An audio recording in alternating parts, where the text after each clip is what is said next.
எல்லாருக்கும் வணக்கம். என்னுடைய ராதா ராமராவ் சேனலுக்கு உங்கள் எல்லாரையும் வெல்கம் பண்ணுறேன்.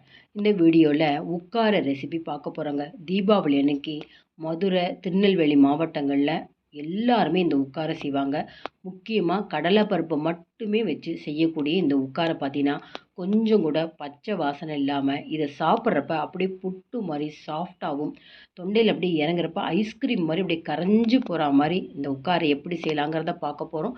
இந்த ரெசிபியை பார்க்குறதுக்கு முன்னாடி இது வரைக்கும் என்னோடய சேனலுக்கு சப்ஸ்கிரைப் பண்ணாத வியூவர்ஸ் உடனே சப்ஸ்கிரைப் பண்ணி பக்கத்தில் இருக்க பெல் பட்டனும் ப்ரெஸ் பண்ணி எனக்கு எப்போதுமே சப்போர்ட் பண்ணிகிட்டே இருங்க. கடலைப்பருப்பு மட்டுமே வச்சு செய்யக்கூடிய உட்காரைக்கு 1 கப்பு நான் கடலைப்பருப்பு எடுத்திருக்கேன்.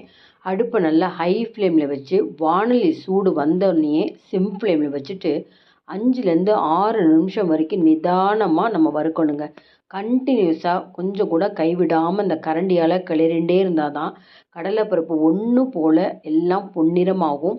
நல்லா பச்சை வாசனை போகணுங்க. அப்போ தான் இந்த உட்காரம் ரொம்ப நல்லாயிருக்கும். நிறைய பேர் என்ன பண்ணுறாங்கன்னா கடலைப்பருப்பு அப்படியே ஊற வச்சுட்டு மிக்சியில் அரைச்சிட்டு நெய்யில் வதக்குறாங்க. அதை விட இது ரொம்ப நல்லாயிருக்குங்க. இந்த மாதிரி வறுக்கிறப்பே பார்த்திங்கன்னா அந்த மனம் அவ்வளோ நல்லா வரும். இந்த மாதிரி வந்துட்டாலே உங்களுக்கு இந்த உட்கார செஞ்சு முடித்து நீங்கள் ஒவ்வொரு முறை சாப்பிட்றப்பையும் கொஞ்சம் கூட பச்சை வாசனை இருக்காதுங்க. இப்போ 6 நிமிஷம் சிம் ஃப்ளேமில் வறுத்தாச்சு. ஓரளவு நிறம் மாறி இருக்குது. இப்போ வேறு ஒரு பேசனில் மாற்றிட்டு உடனே நிறைய தண்ணி விட்டுக்கலாம். இந்த ஊறுறதுக்கு மட்டும் கொஞ்சம் டைம் எடுக்குங்க. ஒரு 3 மணி நேரம் கழித்து காமிக்கிறேன் பாருங்களேன். இந்த ஊற வச்ச தண்ணியை நல்லா வடிச்சு விடலாங்க. நல்லா தேய்ச்சி அலம்பி வடிச்சிட்டு கொஞ்சம் கூட தண்ணி இல்லாமல் பார்த்துக்கணும். மிக்சியில் போட்டுட்டு இந்த கடலைப்பருப்பு கொஞ்சம் கூட தெரியக்கூடாதுங்க. விட்டு விட்டு ஸ்பூனால் கிளறி நம்ம கிட்டத்தட்ட இது அரைக்கிறதுக்கே ஒரு 3-4 நிமிஷம் ஆகும். பாருங்கள், தொட்டு பார்த்தா ரவை போல் இருக்கும். அதே சமயத்தில் எங்கேயுமே பாதியாவோ முழுசாவோ கடலைப்பருப்பு கொஞ்சம் கூட தெரியக்கூடாதுங்க. இப்போ இந்த மாதிரி வறுத்துட்டு ஊற வச்சு இந்த அரைச்சின்னு வந்த கடலைப்பருப்பை நெய்யிலேயே நல்லா வதக்கி எடுக்கணும். உசிரி எப்படி பண்ணுறோமோ அதே மெத்தடு தாங்க. சில பேர் ஆயில் சேர்ப்பாங்க. நான் முழுக்க நெய் சேர்க்குறேன். 1 கப்பு கடலைப்பருப்பு எடுத்தால் 1/2 கப்பாவது நெய் வேணுங்க. அப்போ தான் அந்த மனம் ரொம்ப நல்லாயிருக்கும். நெய் சேர்க்க தான் சீக்கிரம் உங்களுக்கு அந்த கடலைப்பருப்பு நல்லா வறுபடும். முதல்ல நம்ம எடுத்து வச்ச நெய்யில் கொஞ்சமாக சேர்த்து முந்திரி பருப்பு பொரித்து வச்சாச்சு. இன்னும் கொஞ்சம் நெய் சேர்த்துட்டு இந்த கடலைப்பருப்பு அரைச்ச விழுதை சேர்த்துக்கலாம். அரைக்கிறப்ப பார்த்திங்கன்னா கொஞ்சம் கூட தண்ணி சேர்த்து விடக்கூடாதுங்க. நம்ம விட்டு விட்டு ஸ்பூனால் நல்லா கிளறி தான் அரைக்கணும். பாருங்கள், முதல்ல பார்த்திங்கன்னா அப்படியே வாணலியில் பிடிச்சிண்டா மாதிரி இருக்குது. நல்லா அந்த கரண்டியால் குத்தி விட்டு கீழேருந்து மேலே திரும்ப திரும்ப திரும்ப கைவிடாமல் நம்ம கிளறணும். இதுவும் கிளறதுக்கு பார்த்திங்கன்னா 7லேருந்து 8 நிமிஷம் ஆகுங்க. திரும்பவும் சொல்கிறேன், ஒரு உட்கார அதுவும் முழுக்க கடலைப்பருப்பு சேர்த்து செய்கிறப்ப இந்த கடலைப்பருப்பு கொஞ்சம் கூட பச்சை வாசனை இருக்கவே கூடாதுங்க. இந்த மாதிரிலாம் நெய் விட்டு நல்லா கிளறினா தான் பச்சை வாசனை போகும். கண்டிப்பாக நீங்கள் 7 நிமிஷம் கடலைப்பருப்பு வறுக்க டைம் எடுத்துக்கோங்க.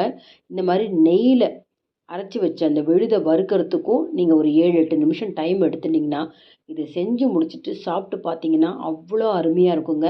நவராத்திரி சமயங்களில் அரிசி புட்டுக்கு பதிலாக இந்த உட்கார கூட நீங்கள் செஞ்சு நைவேத்தியம் பண்ணி எல்லோரும் கொடுக்கலாம். செய்யறதுக்கு ஒரு முறை நம்ம தெரிஞ்சிட்டோம்னா இது ரொம்ப ஈஸியாக இருக்குங்க. பாருங்கள், ஒவ்வொரு முறையும் இந்த மாதிரி கரண்டியால் கிளறி விட்டுட்டே கீழே அடி பிடிக்காத அளவுக்கு நல்லா தேய்ச்சி விடணுங்க. இதை நீங்கள் நான்ஸ்டிக் இருந்தால் தாராளமாக அதில் கூட செய்யலாம். நார்மலாக சாதாரணமாக இருக்கிற வாணலிலே செஞ்சு காமிக்கிற பாருங்கள். இன்னும் 1 டேபிள் ஸ்பூன் நெய்யை மட்டும் வச்சுட்டு மீதி எல்லாத்தையும் சேர்த்துட்டேங்க. இந்த மாதிரி நெய்யில் வதக்கிறப்ப இந்த கடலைப்பருப்பு விழுது நல்லா வெந்துதான்னு எப்படி பார்க்கலான்னா நிறமே உங்களுக்கு தெரியுங்க.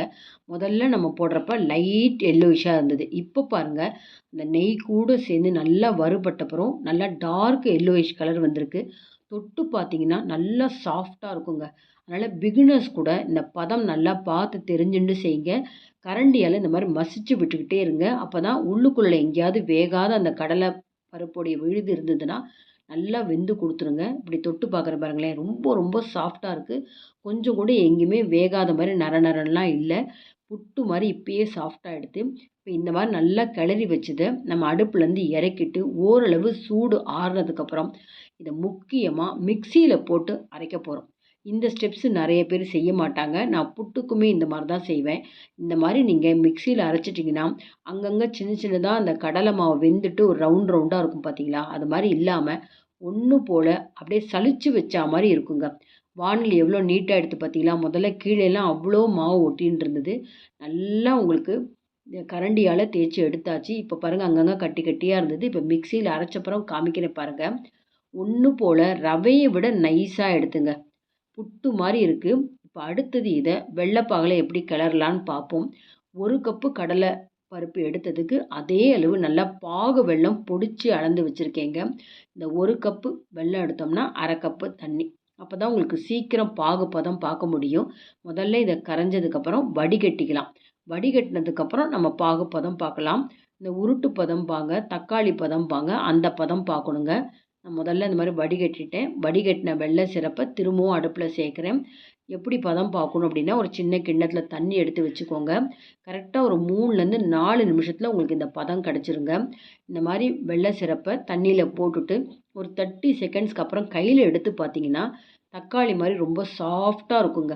இதுதான் கரெக்டான பதம். இதுக்கு மேலே நீங்கள் பதம் வச்சுட்டிங்கன்னா அதிகமாக ரொம்ப ஹார்டாக போய்டும். இந்த கடலை மாவோடு சேர்த்து வெல்லமும் சேர்றப்ப.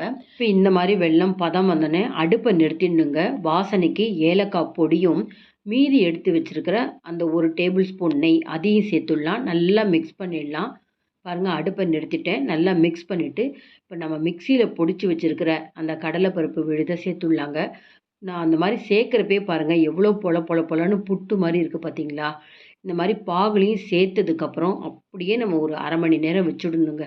முதல்ல பார்த்தீங்கன்னா ரொம்ப சேர்ந்துண்டா மாதிரி ஒரு களி மாதிரி ஆகிடும். சூடு ஆற ஆற நல்லா உதிர்ந்து கொடுத்துரும். வறுத்து வச்ச முந்திரி பருப்பையும் சேர்த்துடலாம். இந்த மாதிரி நல்லா மிக்ஸ் பண்ணிடணுங்க. ஒன்று போல் அந்த வெள்ளைப்பாகு எல்லாத்துலேயும் மிக்ஸ் ஆகிற மாதிரி சேர்த்துட்டு மூடி வச்சிடலாம். கொஞ்சம் நேரம் கழித்து நான் அதை எடுத்து காமிக்கிறேன். ஓரளவு சூடு ஆறுனதுக்கப்புறம் பாருங்கள் வீவர்ஸ், எவ்வளோ நல்லா இருக்குது பாருங்கள் பார்க்குறதுக்கு. இன்னும் நான் உடைச்சே விடலை. அந்த வெள்ளைப்பாகில் கிளறினது தான். இப்போ இந்த மாதிரி கரண்டியால் நல்லா உடச்சி விட்டு கிளறினீங்கன்னா இன்னுமே பொலன்னு இருக்கும். இப்படி தொட்டு பார்த்தீங்கன்னா புட்டே தோற்று போகுங்க. அந்த அளவுக்கு சாஃப்டாக இருக்கும். வாசனையும் ரொம்ப நல்லாயிருக்கும். இந்த ரெசிபி பார்த்தீங்கன்னா என்னோடய ஃப்ரெண்டு சாரதா முத்துக்குமார் அப்படிங்கிறவங்க மதுரையிலேயே பிறந்து வளர்ந்தவங்க. அவங்க தான் இந்த பக்குவம் எல்லாம் எனக்கு சொல்லி கொடுத்தாங்க. மதுரை, திருநெல்வேலி மாவட்டங்களில் தீபாவளி அன்னைக்கு இந்த உட்கார செஞ்சு சுவாமிக்கு நெய்வேத்தியம் பண்ணுவாங்க. அவசியம் இந்த மெத்தடில் செஞ்சு பாருங்கள். எல்லாருக்குமே ரொம்பவே பிடிக்கும். இந்த வீடியோ பிடிச்சிருந்தா லைக்ஸ் கொடுங்க. கமெண்ட் பாக்ஸில் உங்கள் கமெண்ட்ஸ் போடுங்க. ஃப்ரெண்ட்ஸ் அண்ட் ரிலேட்டிவ்ஸ்க்கு வீடியோவை ஷேர் பண்ணுங்கள். இது வரைக்கும் என்னோடய சேனலுக்கு சப்ஸ்கிரைப் பண்ணாத வியூவர்ஸ் உடனே சப்ஸ்கிரைப் பண்ணி பக்கத்தில் இருக்க பெல் பட்டனும் ப்ரெஸ் பண்ணி எனக்கு எப்போதுமே சப்போர்ட் பண்ணிகிட்டே இருங்க. இன்னொரு இன்ட்ரெஸ்டிங்கான ரெசிபீஸில் நம்ம பார்ப்போம். Thank you viewers.